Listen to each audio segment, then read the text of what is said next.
दहेज, समाज क्या कहेगा। हमें तो आपकी बच्ची पसंद आ गई है। हमारे लड़के की कद काठी के हिसाब से देखे तो दोनों की जोड़ी बहुत अच्छी लगेगी।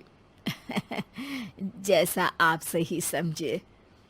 बेटा योगेश, तुम दोनों को अगर टाइम चाहिए तो आपस में अकेले में कुछ बात कर सकते हो। हम बाहर चले जाते हैं। जी पिताजी, जैसा आप कहें। योगेश और सविता को अकेले वक्त देकर सब वहां से चले जाते हैं। चाय कैसी लगी? चाय भी अच्छी लगी और आप भी। सच में? हाँ, मैंने तो फोटो देख के ही हाँ बोल दिया था। मुझे भी आप अच्छे लगे। आपको कुछ पूछना हो तो पूछ लीजिए, जैसे खाना बनाना आता है या नहीं, घर के क्या क्या काम कर लेती हूँ, वगैरह वगैरह। वो तो मेरी माँ आपकी माता जी से पूछ ही लेंगी। वो मेरा डिपार्टमेंट नहीं है। इधर योगेश और सविता जिंदगी भर का साथ जोड़ने की बात कर रहे थे। उधर सविता के पापा योगेश के पिताजी के सामने हाथ जोड़ के खड़े थे। देखिए, हमारा बेटा पढ़ा लिखा है, अच्छी नौकरी करता है। उसमें जितना पैसा लगा है कम से कम उतना तो मिलना चाहिए ना। 10 लाख से कम में तो नहीं हो पाएगा। बेटी हमारी बहुत होनहार है और 7 लाख भी तो कम नहीं होते हैं ना जी। अगर आप हमारी बेटी को शादी के बाद काम करने देंगे तो 3 लाख तो 6 महीने में ही कमा लेगी। हमारे घर में ये सब नहीं होता। औरतें घर संभालती हैं और आदमी बाहर के काम। जरा मेरी बात तो समझिए। एक कार देने के बाद 10 लाख रुपए नगद देने में हमारी कमर टूट जाएगी और इसके अलावा टीवी फ्रिज तो देना ही पड़ेगा। शादी की तैयारियां, मेहमानों की पूछ परख, बारातियों का स्वागत। बेटी की शादी में बाप पर बहुत दबाव होता है जी। देखिए, हमारा बेटा कोई दुकान में रखी चीज नहीं है जिसके ऊपर हम भाव ताव कर सके और आप उसे कम दाम में खरीद लेंगे। 10 लाख से एक भी रुपया कम नहीं होगा। ठीक है, जैसा आप कहे जी, पर आधा पैसा अभी और आधा कन्यादान के वक्त दे देंगे। अरे, इसमें भी किश्त मांग रहे हैं आप? हमने तो सोचा था कि अच्छा परिवार होगा आपका। अच्छा ही परिवार है देवनाथ जी, पर पैसों की थोड़ी तंगी है ना, वरना सब ठीक ही है हमारे परिवार में जी।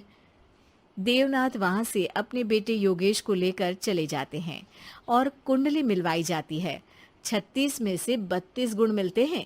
जल्द ही शादी का मुहूर्त भी निकल आता है। अब कन्या को बुलाइए। आओ बेटी, यहाँ बैठो, योगेश की बाई और। मंत्रोच्चार शुरू करते हैं। मंगलम भगवान विष्णु मंगलम गरुड़ध्वजा मंगलम। सविता के पापा सविता और योगेश के बीच में जाकर बैठ जाते हैं। बेटी, तेरी माँ को यहाँ बैठना था, पर तेरी विदाई नहीं देखना चाहती होगी शायद, इसीलिए पहले ही चली गई। बाबा, हंसी खुशी का माहौल है, रोने का समय तो विदाई के वक्त होता है ना, तब ये इमोशनल अत्याचार कर लेना। अभी तो मुस्कुराइए, कैमरा आसपास ही है। तभी पीछे योगेश के पिताजी आ जाते हैं। अभी तक पैसे नहीं आए आपके यहाँ से? उठा लूं क्या बेटे को? आते ही होंगे, मैंने अपने छोटे भाई को व्यवस्था करने के लिए कह दिया था। अरे तो जल्दी कराइए ना, वरना देर हो जाएगी। समझ रहे हो ना आप? योगेश और सविता दोनों एक दूसरे की तरफ देखते हैं। सविता चाहती है कि योगेश कुछ बोले, पर योगेश अपना मुंह दूसरी तरफ फेर लेता है। पापा, कितने पैसे की बात की है आपने? अरे बेटी, तुझे इससे क्या मतलब?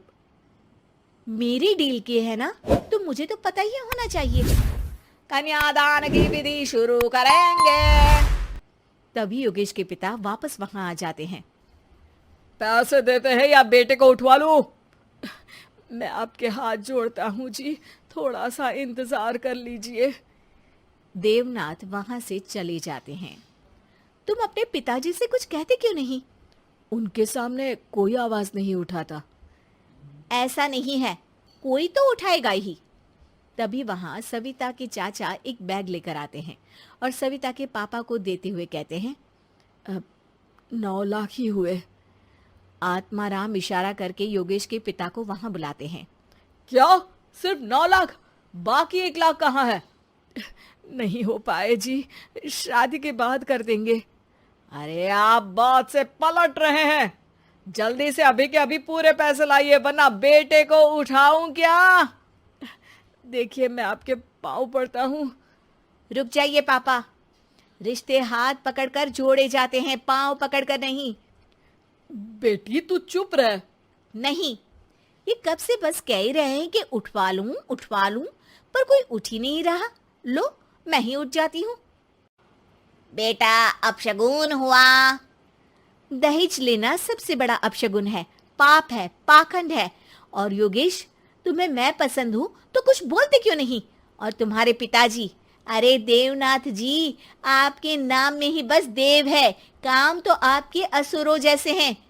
पर गलती आपकी नहीं, गलती मेरे पिताजी की है, जो आप जैसे लोगों को घर की दहलीज भी चढ़ने देते हैं। लेकिन एक बात साफ है, मैं आपके घर की दहलीज कभी नहीं चढ़ूंगी। अरे बेटा, समाज क्या कहेगा? यही कहेगा कि सविता के भीतर की माँ दुर्गा जाग गई थी, जिसने पापा के खिलाफ, गलत के खिलाफ आवाज उठाई। आसपास के लोगों ने जोरदार तालियां बजाई। समाज की तालियों से पता चला कि समाज क्या कहेगा।